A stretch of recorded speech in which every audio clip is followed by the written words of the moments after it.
सुप्रभात। मैं डॉक्टर संजीव कुमार त्रिपाठी, सहायक आचार्य हिंदी विभाग, श्री शक्ति डिग्री कॉलेज, शाखा हरी, घाटमपुर, कानपुर नगर। इस वीडियो के माध्यम से आप सभी विद्यार्थियों का स्वागत करता हूँ। आज इस वीडियो के माध्यम से हम BA प्रथम वर्ष हिंदी भाषा द्वितीय प्रश्न पत्र के अंतर्गत सम्मिलित पाठ्यक्रम हिंदी ध्वनियों का स्वरूप के अंतर्गत अर्थ की दृष्टि से वाक्य कितने प्रकार के होते हैं या वाक्य के कितने भेद हैं में कल प्रेषित वीडियो, जिसमें अर्थ के आधार पर वाक्य के 8 भेदों के आरंभिक 4 भेदों विधानार्थक, निषेधार्थक, प्रश्नवाचक और आज्ञावाचक के अंतर्गत चर्चा की थी, से आगे शेष 4 भेदों विस्मयादिबोधक, इच्छावाचक, संदेहार्थक और संकेतवाचक वाक्य के अंतर्गत चर्चा करेंगे। तो आइए देखते हैं, जैसा आपको स्क्रीन पर दिख रहा है, सीरियल नंबर 5 पर वाक्य का जो भेद है विस्मयादिबोधक वाक्य, उससे हम क्या समझते हैं। वस्तुतः ऐसे वाक्य जिन वाक्यों से हमें विस्मय अर्थात आश्चर्य, हर्ष, घृणा, शोक आदि भावों की अभिव्यक्ति होती है या ऐसे भाव प्रकट होते हैं, उन्हें विस्मयादिबोधक वाक्य कहते हैं। जैसे पहला उदाहरण आप देख रहे हैं, अरे आप आ गए। तो इसमें अरे शब्द के आगे जो संकेतक चिन्ह आपको दिख रहा है वह वस्तुतः विस्मयादिबोधक चिन्ह है, उससे आश्चर्य या विस्मय प्रकट होता है। तो इस प्रकार ये जो पहला उदाहरण है, अरे आप आ गए, यह विस्मयादिबोधक वाक्य के अंतर्गत आता है। इसी प्रकार दूसरा उदाहरण है, वाह कितना मधुर गीत है।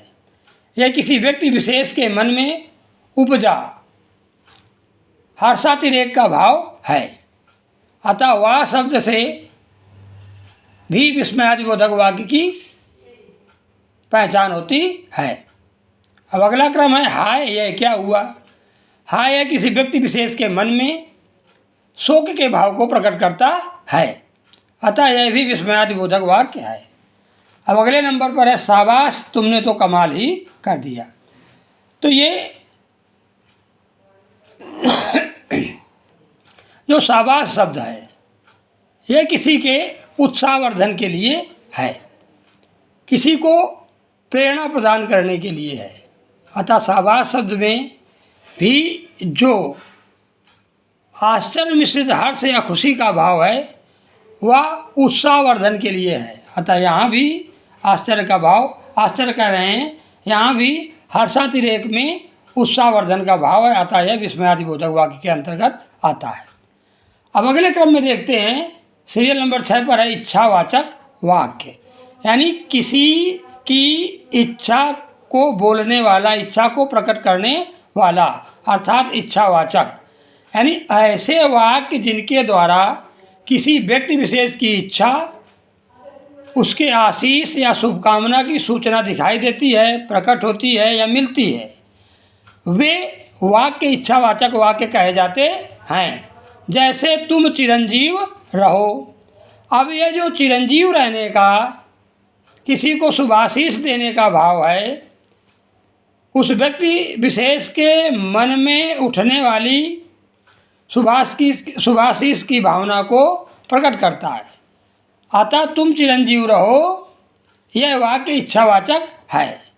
दूसरा आता है तुम परीक्षा में तुम अच्छे अंक प्राप्त करो। तो इससे भी व्यक्ति को शुभकामना की सूचना, व्यक्ति के द्वारा दी जाने वाली शुभकामना की सूचना मिलती है। अतः यह भी कि परीक्षा में तुम अच्छे अंक प्राप्त करो, इच्छावाचक वाक्य के अंतर्गत आता है। अगले उदाहरण के तौर पर हम ले सकते हैं कि परमात्मा तुम्हें सद्बुद्धि दें। तो यह जो वाक्य है, इसमें भी एक तरह से अपनी इच्छा व्यक्त करने का, किसी व्यक्ति के बारे में सद्बुद्धि देने की जो इच्छा है वह प्रकट की जा रही है, तो इच्छावाचक वाक्य है। अगले उदाहरण के तौर पर हम कह सकते हैं कि भगवान तुम्हारा भला करें, यह भी उदाहरण हो सकता है या होता है। तो इसमें भी किसी व्यक्ति विशेष के बारे में इच्छा प्रकट हो रही है, अतः यह भी इच्छावाचक वाक्य है। अगले क्रम में संदेह अर्थक वाक्य। ऐसे वाक्य जिन वाक्यों से संदेह या कोई संभावना प्रकट होती है या व्यक्त होती है, उन्हें हम संदेह अर्थक वाक्य के अंतर्गत रखते हैं या उन्हें हम संदेह अर्थक वाक्य कहते हैं। यथा अर्थात जैसे शायद आज वह आ जाए। अब ये जो शायद शब्द है, इसमें किसी के आने की या उसके आने की संभावना प्रकट की जा रही है। आता यहाँ पर संभावना प्रकट होने के कारण थोड़ा बहुत शंका भी उत्पन्न होती है कि वह आए या ना आए। ऐसे में यह संदेह अर्थक वाक्य है। दूसरे उदाहरण के रूप में शामिल है, संभव है कि वह अभी घर से ही न चला हो या चला ही न हो। यानी संभव है कि अभी वह घर से चला ही न हो। इस वाक्य के माध्यम से किसी ऐसे व्यक्ति जो सर्वनाम के रूप में यहाँ प्रकट हो रहा है, उसके घर से चलने की संभावना ही नहीं प्रकट की जा रही है। अतः संभावना के रूप में संदेह की उपस्थिति के कारण यहाँ पर संदेह अर्थक वाक्य है।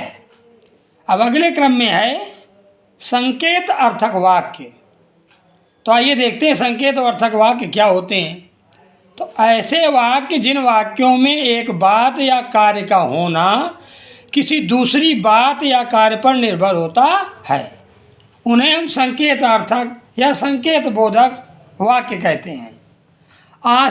ऐसे वाक्यों में किसी न किसी रूप में आपको कोई न कोई शर्त दिखाई देगी या पाई जाती है। जैसे यदि आप आए तो मैं चलूँगा।